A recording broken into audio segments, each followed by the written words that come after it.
Assalamualaikum warahmatullahi wabarakatuh. Kami dari kelompok 1 Sosiologi ingin mempresentasikan tentang materi perubahan pola komunikasi akibat media sosial, WhatsApp, Instagram maupun TikTok. Sebelumnya perkenalkan, nama saya Muhammad Angguari Kusumo, absen 20. Saya Danielika, absen 3. Saya Naraya Magia, absen 22. Saya Melda Mayasari, absen 7. Saya Muhammad Waris Mulyawan, absen 17. Berikut penjelasan dari kami. Yang pertama yaitu kasus perubahan sosial. Artikel 1. Artikel ini cerita tentang media sosial, terutama TikTok, yang benar-benar mengubah cara kita di Indonesia, khususnya anak sekolah dan kuliah, ngobrol dan bergaul. Apa bedanya sekarang? Ngobrolan kita sekarang lebih fokus ke hiburan cepat dan yang bisa dilihat atau video, bukan lagi cuma cari informasi penting. Hal negatifnya yaitu platform ini sering dipakai buat yang aneh-aneh, misalnya bagi-bagi kunci jawaban ujian, gampang nyebarin berita bohong atau hoax, dan jadi tempat bully online.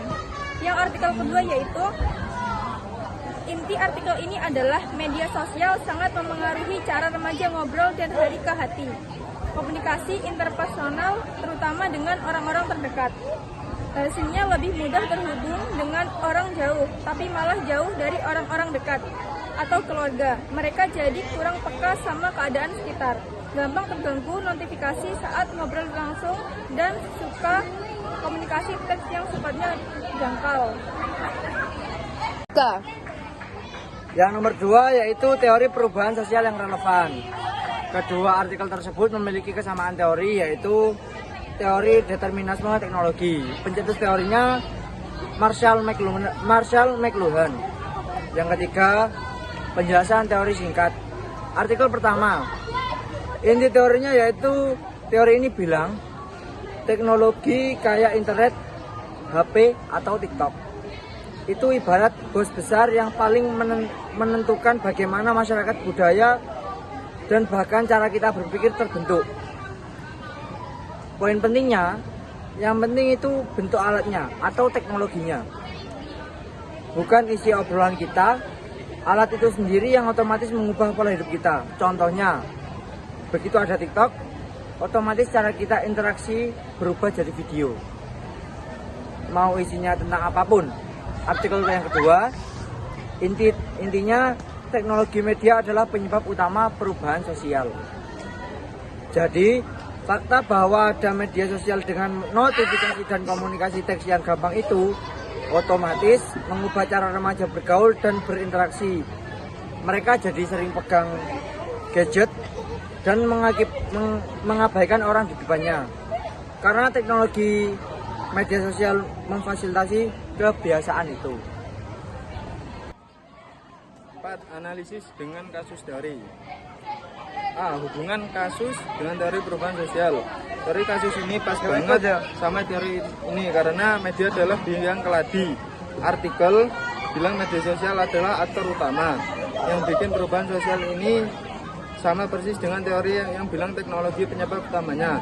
Alat bikin aturan main baru. Adanya media sosial otomatis menciptakan cara komunikasi baru. Artinya alatnya sendiri yang menentukan dan membentuk pola interaksi baru. Visual lebih kuat dan kata-kata. Pentingnya video pendek di TikTok menunjukkan bahwa bentuk pesan visual lebih memengaruhi kita daripada isinya. Kedua, kasus ini klop dengan teori karena satu, media digital mendorong pelaku baru. Adanya media digital dan media sosial telah mengubah cara individu berinteraksi dan mengurangi kedalaman hubungan. Jadi media digital. 5. Dampak positif dan negatif. Dampak positif bisa bikin gaya ngobrol yang lebih seru. Kita bisa ngobrol dan berbagi ide sama orang di seluruh dunia. Masyarakat jadi lebih terbuka dan gampang ikut kegiatan. Cari info jadi lebih cepat dan gampang.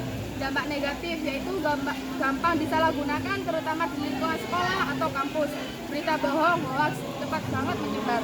Kasus bully online makin banyak. Bisa bikin kita kecanduan HP atau media sosial. Dampak positif yaitu media sosial itu bagus karena menciptakan cara ngobrol yang baru dan lebih beragam. Bisa pakai gambar, suara, atau video.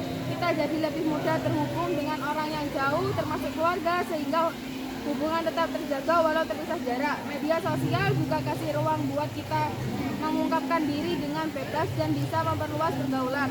Kalau dipakai dengan bijak, elemen visual, video, grafik bisa mempermudah kita memahami informasi dan bikin kita lebih tertarik. Dampak negatif yaitu sayangnya pemakaian media sosial yang berlebihan bisa menurunkan kualitas ngobrol tatap muka. Remaja sering terganggu sama notifikasi HP pas lagi ngobrol sama orang. Ini bikin mereka kurang fokus dan kurang peka sama keadaan sekitar. Komunikasi online juga sering dangkal karena tanpa konteks emosional seperti ekspresi wajah, jadi gampang salah paham. Ada risiko penyalahgunaan seperti nyontek, ujian dan bahaya serta kecanduan yang bisa.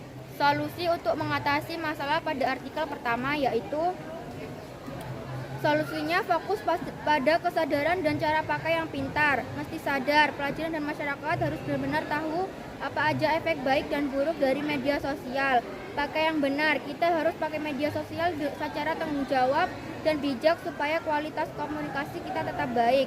Bikin aturan main, perlu ada panduan atau aturan praktis agar media sosial dipakai buat hal yang positif.